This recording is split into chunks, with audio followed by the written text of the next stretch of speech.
here, and in this video about film form we're going to be looking at cinematography, and specifically we're going to be looking at image composition, aspect ratio and film stock. This is a stretch and challenge videos, differentiation. You don't really need to know this stuff for A-level, but it gives you that little bit of extra understanding for those of you who are really interested. First we're going to look at aspect ratios. One of the most important things to think about when you're looking at the composition of images in film is what shape the picture is. Got to remember, photography and film as well, it's not about pointing, it's about framing. It's about everything we can see on the picture, which we'll hear about more when we do mise en scène coming up soon.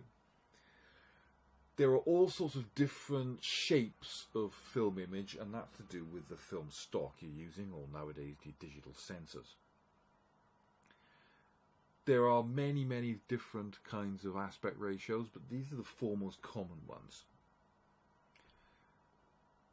All film images are, to one degree or another, rectangular. Some more than others. For most of film history, and for most of the history of television, you have this very nearly square image here. This is what's called 4:3, which is an Academy ratio. As a decimal, it's 1.37 to 1. Okay? So for all the way from the 1890s all the way up to the mid-1990s, that was the shape of television. In cinema it was slightly different. Most films were shot in this ratio until the 1950s. As television became more common in people's home, it became a major competitor to cinema. Cinema attendance in the 1950s started to plummet. If you could watch television at home for nothing, why pay to go to the cinema? Cinema needed to do something to get people out of the home and into the cinemas. And they did that with spectacle. Remember, in those days, television screens were tiny. I mean, 9-10-inch square images, right? So what cinemas could give you were huge wraparound images, and this is where widescreen came in. So in the 1950s, you started to get what we call CinemaScope. CinemaScope was one of the kinds of film you could get. There were many different competitors, okay? But widescreen images. Now, the common aspect ratio for that is 2.35 to 1. So for every 2.35 inches that way, it's 1 inch that way. This is a much wider image. This is great for spectacle. It's great for shooting landscapes. It's great for, you know, for a start, it more closely represents the way our eyes see the world. This is kind of very similar to our natural field of vision, unlike this one. What was great about Academy ratios is it was brilliant for close-ups. It loved people's faces. Great for framing the face, like this shot of Ingrid Bergman here from Casablanca. Widescreen has traditionally been seen as better for epic films, for big landscapes, but it can also be great for close-ups. Look at this shot here from, you know, Mustang. It's fantastic for it. These aspect ratios are halfway house. They're exactly halfway between 4:3 and 16:9. So this is called Academy flat widescreen, sometimes called European widescreen. It's 1.85 to 1. Gives you a bit of a widescreen image, but not as widescreen as CinemaScope. When they started to bring in widescreen television in the 1990s, especially when we started to get high definition, you know, plasma and LCD screens, they decided to make them 16:9, because 16:9 was halfway between the Academy ratio and these sort of scope ratios. So what would happen is, in the old days, when they showed a film that might have been shot in CinemaScope on a 4:3 television, they would literally just lop the edges of the picture off. You would cut the edge of the picture off to get it to fit. So you were losing as much as 40% of your image. Some films were shot in what was called 4:3 safe. This is, you know, could easily be 4:3 safe. You cut the edge off the picture, you're not really losing much. But, you know, they would pan and scan it, so they would literally like move the image left and right across here to get it to fit on the television. Later, as film fans who were buying movies on, DVD at this point, really, videos, they very rarely had widescreen videos until a later time. Yeah, until the late 90s, really. You started to get widescreen movies, and they would letterbox them. So, in other words, to get this to fit onto that, you just get black lines at the top and bottom of the screen. You still do that today, even on a 16:9 television. If you were going to watch something that was shot in 4:3, like Casablanca, on your widescreen television, it should be pillar boxed. In other words, you get black bars down the side. What is wrong with people who stretch these images to fit that? You literally stretch it horizontally so it fits that. That drives me poddy. I can't understand what would possess somebody to do that. Never mind. Anyway, these are good for spectacle. These are good for intimacy. You very rarely see films being shot on a camera ratio anymore, or television come to that. Anyway, the shape of the image is important. Most films, for most of history, were shot on film. That's why they're called films. The film most used was 35mm film. It was called 35mm film because it was 35mm wide. But some films, some big spectacle films, were shot on 65 or 70mm, which, things like Lawrence of Arabia, for example. It gives incredible, it's a much bigger frame, it's a much bigger, wider film. It had a much higher picture quality, so it was great for huge spectacles. On the other hand, you also had IMAX. IMAX used 140mm film. If that's the size of a 30mm, 5mm frame, that's the size of IMAX, right? What you've got here, these are your sprocket holes on your film. This is what we would use in a projector in a cinema to project it on the screen. It wouldn't have looked like this as it was being filmed. These lines down the side here, this is the soundtrack. Film can't record sound, so when you're filming a movie on film, you have to record the sound separately. So this would have been read by an optical sensor and turned into sound in a cinema. This in here is like a barcode. This is digital sound. And you've got different ones for like different sound systems. What's interesting here is that's actually not what this image would have looked like, probably. It would have been anamorphic. So in other words, it would have filled the frame vertically. They would have literally stretched the picture to get it to fit. And then when you projected it, there would be a special lens on the projector that squashed it back down to get it the right shape. Films are stored on DVDs in anamorphic formats as well. If you ever tried ripping a DVD, you'll know this. Unless you do it properly, it'll look all weird. But anyway, remember, film is negative, so when you film it, all colours are reversed, and they have to be you have to do a negative if you're negative to get a positive to project in the cinema. Not that very many films are projected analog anymore. But anyway, the point of IMAX was it was huge. And because it was huge, you got incredibly sharp picture quality. Now, there were very few IMAX cinemas in the world that could show it. Because, I mean, this is the size of 35mm film in comparison. I mean, it's 4 times the height, right? Most films that are shown in IMAX nowadays were not shot on IMAX. Okay? Most films are shot digitally now anyway, and they might be shot in 6 or 8K resolution. So, you can blow it up onto an IMAX screen, it still looks fine, but it doesn't have anywhere near the image quality of actual proper IMAX. So most of the IMAX screens, like the one in the Cineworld in Sheffield, that's not real proper IMAX. It's digital IMAX. Don't think they have a 35mm IMAX projector. Sorry, 140mm IMAX projector. Very much doubt it. Anyway, when you're going to see a film in IMAX, think, do I really need to be spending that extra money? Do a little Google. Was it shot in IMAX in the first place? If it wasn't shot in IMAX, don't waste your money.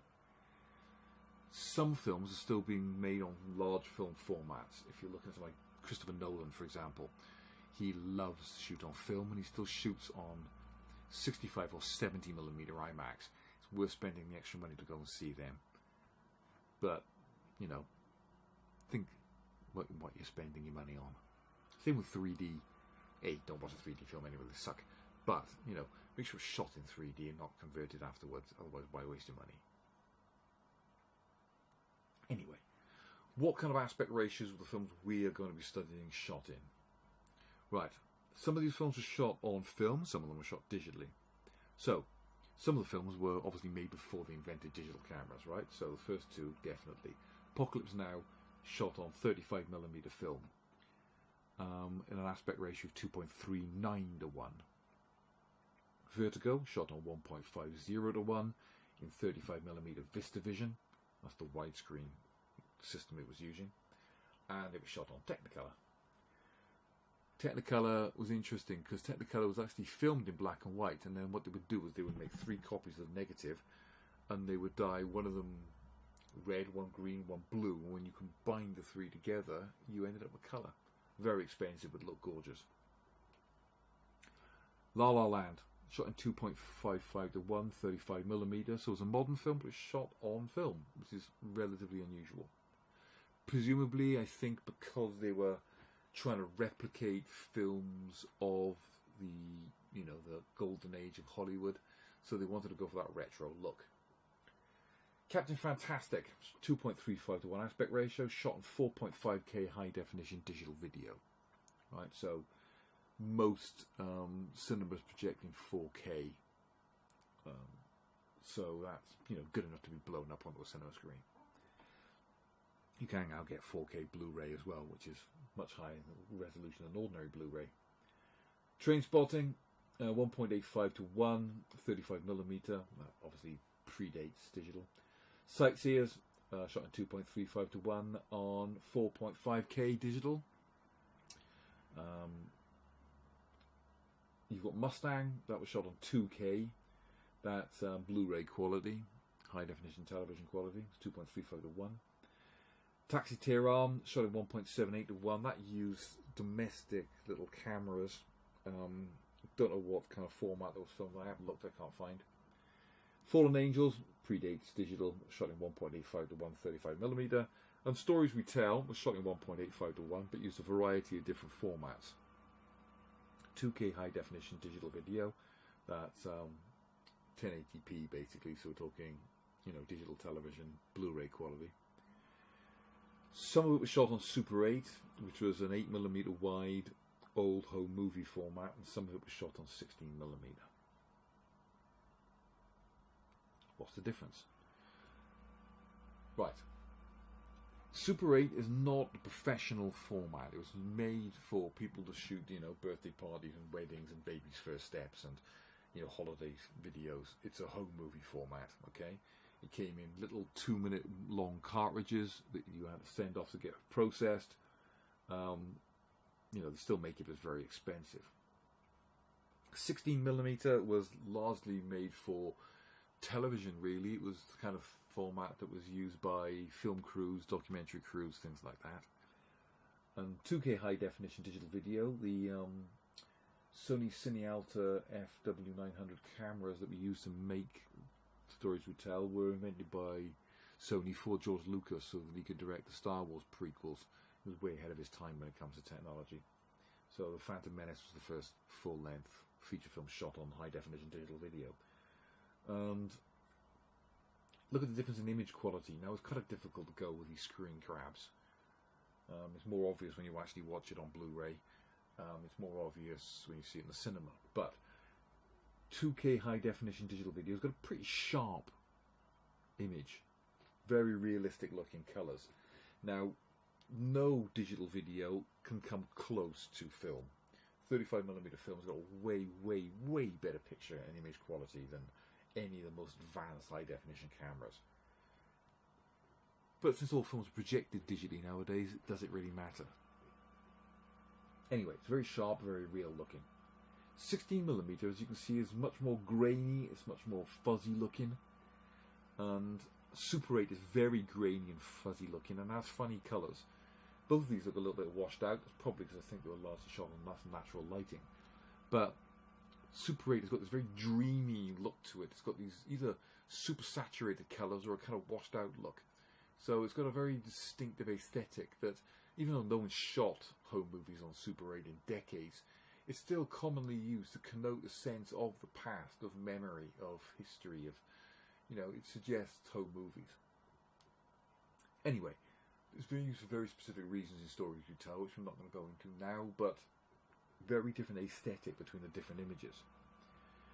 Part of this is to do with the film stock, and it's to do with the kind of film you're using. Film is basically a transparent plastic over which you've got a film of a chemical. It's called silver halide, and that silver halide has got crystals in it, and those crystals react when light hits them. Now, you use different speeds of film for different conditions. If you've got... Film doesn't react to light in the same way as human eyes do. They need a lot more light than the human eye to be able to get an image, right? So, if you've got lots of bright light, you can use a slow film stock. For those of you doing photography, think ASA or ISO 100 maybe, right? You need a lot of bright light. So if you're out on a sunny day, great. You get really, really sharp images and good colours. A lot of range of tones. However, if you're trying to film in the dark, if you're trying to film in an overcast, cloudy day, for example, or if you want really high contrast, you go what's called a faster film.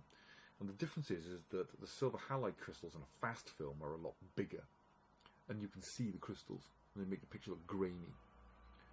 Slower film has got a much, much finer grain. You can't see it, it's much smaller, so the image resolution is different. If you look at these shots from Fallen Angels, these were shot on a very, very fast black and white film. I mean, maybe 3200 ASA. And you can see the graininess. You can see the picture's quite speckly, right? That is very characteristic of high-speed films. Now, some people don't like that. Personally, I think it looks great. It's a certain distinctive aesthetic. What also you'll get with a fast film is much higher contrast. So as you can see in here, there's not much range of tones. Everything's either very, very white or very, very dark. There are not many greys in it. Whereas if you look at something like this, look, there's a lot flatter in its colour. Right? So there's a very distinctive aesthetic choice with this, especially with Fallen Angels, a lot of which was shot at night on the streets. So you need a fast film, otherwise you won't get any image at all. Anyway, that's film stock. The final film you use has a distinctive effect on the final product. If you look at something like Vertigo, which was shot in Technicolor, beautiful, super saturated, gorgeous, bright, but very unrealistic looking colours. Again, Fallen Angels has very super saturated, exaggerated colours, and it works for that aesthetic. So, composition and framing. Again, there are all sorts of rules about image composition. You probably have heard of some of these if you do art. The golden ratio is one of the key ones, for example, but I'm not going to talk about that. There are 4 key ones that are commonly used in filmmaking and photography in general. The first one's the rule of thirds. Then you've got something called quadrant framing, which is getting very, very trendy at the moment, so you're seeing a lot of it, especially on television. There's single point perspective, and there's the use of positive and negative space. Let's look at the rule of thirds first. The rule of thirds is a theory in art about the composition of images. It was coined by this chap here, the English painter John Thomas Smith, in his 1797 book, Notes on Rural Scenery. And it talks about the way in which images are composed. In a horizontal image, to get a pleasing sense of balance, you divide the image into sections, both horizontally and vertical. So you split it into thirds. So 1, 2, 3 vertical and 3 horizontal. And the idea is you put the key points of interest on the junctions where the lines meet. So as you can see, this doesn't perfectly meet this grid, but the idea is that her eyes basically are kind of roughly where these two lines meet. So her eyes are a little bit lower than the lines, but you put people's eyes on there, right? She then looks in the direction that's empty. So what we've got here is positive space, because it's got something in it, her, and negative space, because it's not got something in it. I mean, yes, we can see the background, but there's no key area of focus, right? And when you're composing your images, you need looking room. So you have empty room here for her to look into. That makes your image nicely balanced. When you're taking photographs, whether you're using a DSLR or whether you're using your own phone, if you go onto the settings on your camera on your phone, you can toggle a rule of thirds grid on and off.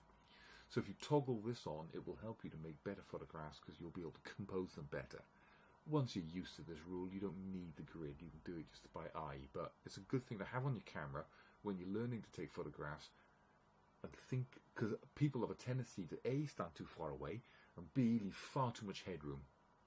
When you're filming your own films or taking your own photographs and media and film, use the rule of thirds grid. Otherwise your pictures will look rubbish. Now, it's also about foreground, midground and background. Stuff that's in the foreground goes at the bottom of the frame, stuff that's in the midground goes in the mid, and the background goes up here. Now you can deliberately break the rule of thirds. Now, I say this, her eyeline, Maggie Cheung's eyeline here, this is In the Mood for Love, which is another film by Wong Kar-wai. Her eyes are on that line, yeah, great.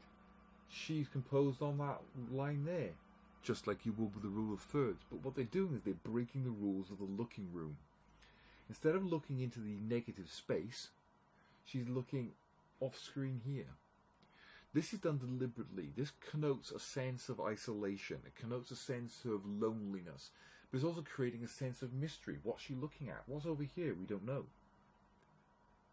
Right? So they're deliberately creating this sense of isolation and loneliness. This is very similar to what we call quadrant framing. Quadrant framing deliberately breaks the rules of third. Okay? In quadrant framing, instead of splitting your image up into thirds horizontally and vertically, you do it in the corners, quads. So you've got 4 of them, right? And you deliberately push your image to the bottom quadrants, right? So this is drive, and we've got Carey Mulligan here, forced down into the bottom quadrant down here. When we compare the midground and the background, we can see this welcome home sign outside the door, but she sat outside. We look at that, we see the relationship, and this is making her look small in the frame. It's diminishing her. It makes her look lonely, it makes her look isolated, it literally makes her look shut out. This is from the TV show Mr. Robot, which does it all the time. Again, it's breaking the rules by how, instead of having her eye line up here where it should, well, up here basically where it should be, A, they deliberately put way too much headroom on it, and B, they've composed it the wrong side of the image. Instead of having her eyes here, looking in this direction, they've put her in the bottom left hand looking here, right? We can't see what she's looking at. It's uncomfortable, this image. It makes her look small, it makes her look diminished, it makes her look weak. It hides what she's looking at. It makes her look isolated. It pushes, it forces her to the margin of the frame. It makes her look marginalised. It makes her look overwhelmed by her environment, just like Carey Mulligan is in this super widescreen image, by the way. Right? It emphasises her loneliness and her smallness, and this is the same here as well. So this is getting very trending in the sort of like latter half of the 2010s, the teens, if you will. Another common composition is the use of perspective. Now you can have, you might have picked up on this if you do art, there are multiple kinds of perspective. There is 2-point perspective, 3-point perspective, etc. But a common one you'll see in cinema is the use of single-point perspective or 1-point perspective. And what you do is you compose your image so that the lines of the composition draw the audience's eye to part of the image. So this is great for like corridors and stuff like that. Roads are great for this, disappearing off into the horizon. So you've got these straight lines, almost acting like an arrow, drawing your eye to the centre of the image and this woman. It's basically a way of saying, look at this. The point where these lines converge, which is here in the distance, is called the vanishing point. So you will commonly see this being used. The thing about this composition is it draws attention to itself, just like this. So they kind of, you know, you don't see them being used in continuity editing very much. These are much more arty kind of techniques. And that's basically it for image composition. I waffled on a little bit more there than I needed to. If you've got any questions, you know where I am. And I'll see you in the next one. No, not that one.